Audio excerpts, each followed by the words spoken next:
My father stood in the middle of my sister's wedding reception, lifted his glass, and beamed at 200 guests. Then he announced proudly that he was still covering my college expenses. Laughter rippled through the crowd, sympathetic glances landed on me. My sister wore a smug little grin, my mother looked thrilled. They believed they were putting me back in my place. What none of them realized was that I hadn't touched their tuition money in months. I had already finished school. I already had a solid career. And I was already earning more than the groom sitting right next to my parents' favorite child. So when my father passed me the microphone, expecting a heartfelt thank you, he unknowingly handed me something far more powerful: the truth. Within minutes, the entire reception shifted. My sister Rachel had always been the sun our family orbited around. When she brought home mediocre grades in middle school, my parents hired private tutors to fix it. When I graduated near the top of my class, I got a quick congratulations over dinner before the topic changed. When Rachel wanted a car at 18, my father made it happen without hesitation. When I needed money for textbooks, I picked up weekend shifts at a supermarket. That was just how our household operated. Rachel wasn't cruel by nature. She simply grew up believing she was the center of everything because everyone treated her that way. My parents celebrated her every win and forgave her every misstep, turning ordinary milestones into full-blown celebrations. I, meanwhile, learned early that anything I wanted, I'd have to go get myself. I buried myself in schoolwork, hunted down scholarships, and juggled part-time jobs. While Rachel spent her weekends at parties and pricey dinners, I spent mine buried in textbooks or padding my savings account. It wasn't exciting, but it paid off. By the time college rolled around, scholarships and internships had already covered most of my tuition. Whatever help my parents did offer came wrapped in constant reminders of their generosity. Then Rachel got engaged, and suddenly nothing else in our family existed. Every dinner became a wedding briefing. Every holiday turned into a planning session. My parents funneled money into venues, florists, photographers, and events I didn't even know were wedding traditions. It stopped being a wedding and became a production starring Rachel. Naturally, the obligations came for me next. I was expected at every planning meeting, every rehearsal, every wedding-adjacent gathering, regardless of my work schedule or personal life. Anytime I said no, even gently, my parents acted wounded. Then, 3 weeks before the ceremony, my father called, and from his very first words, I could tell he still thought he held the reins to my life. He skipped the pleasantries entirely. "You've been letting this family down," he said. I sat back and let him talk. "You keep missing wedding events. Rachel's hurt. Your mother's upset. Honestly, we're all sick of your attitude." I nearly laughed out loud. For an entire year, every single conversation had orbited Rachel's wedding. Nobody had asked about my job. Nobody cared about my future plans. The only thing that mattered to this family was compliance. Then came the threat. "If you don't start showing up and supporting your sister the way you should, we're cutting off your tuition." There it was. The same leverage they'd used on me for years, except this time it landed on empty air because the person they thought they were threatening didn't exist anymore. I'd graduated nearly 6 months prior. Shortly after, I'd landed a remote job at a fast-growing tech company with a salary well beyond what I'd expected fresh out of school. Between bonuses and freelance contracts, I was already out-earning Rachel's fiancé. My family had no idea, not because I'd hidden it, but because nobody had ever asked. My father kept lecturing me about remembering who helped me get where I was. I looked out the window and let him finish. "Of course," I said evenly. His voice brightened instantly, certain he'd won. When the call ended, I sat there smiling. For the first time ever, they were yanking on a string that was no longer connected to anything. Over the next 2 weeks, Rachel's requests grew more elaborate. She wanted me present at rehearsals. She wanted me assisting guests. She wanted extravagant gifts. She wanted a toast praising her and her fiancé. I agreed to all of it, which shocked everyone. My parents turned cheerful again. Rachel acted victorious. They assumed the tuition threat had whipped me back into obedience. I let them keep believing that. 2 days before the wedding, I got a copy of the reception program, and reading it told me exactly why they'd wanted me there so badly. The ceremony took place on a Saturday afternoon at an upscale country club outside town. From the moment I stepped inside, something felt strange. My family radiated an unusual kind of cheer. Not typical wedding day joy, but something closer to smug anticipation. Rachel drifted through the venue like a celebrity working a red carpet.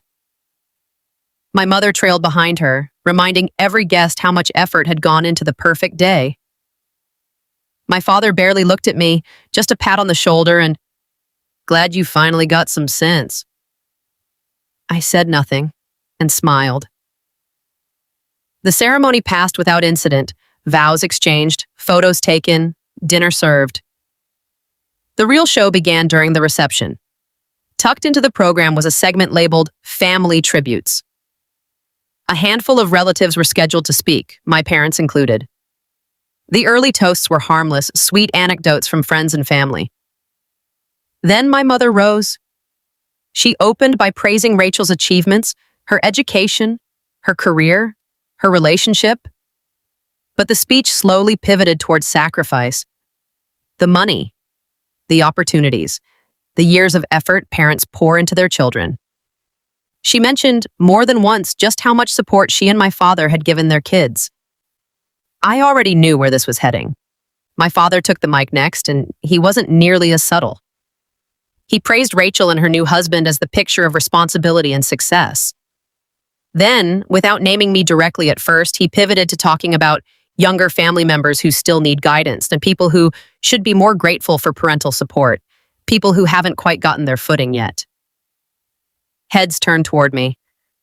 I understood the entire setup instantly. Paint Rachel and her husband as the accomplished adults, and paint me as the struggling sibling, still leaning on mom and dad. Then the final touch, my father, smiling at the room, brought up the tuition he claimed to still be paying.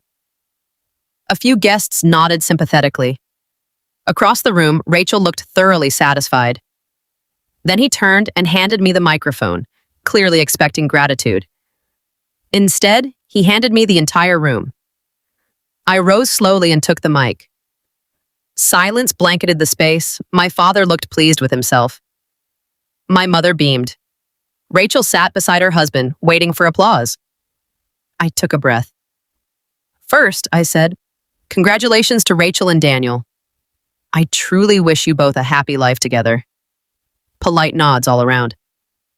"And I want to thank my family for everything they've done for me over the years." My father's smile widened briefly. "Though," I continued, "I was a bit surprised to hear so much concern about my tuition tonight."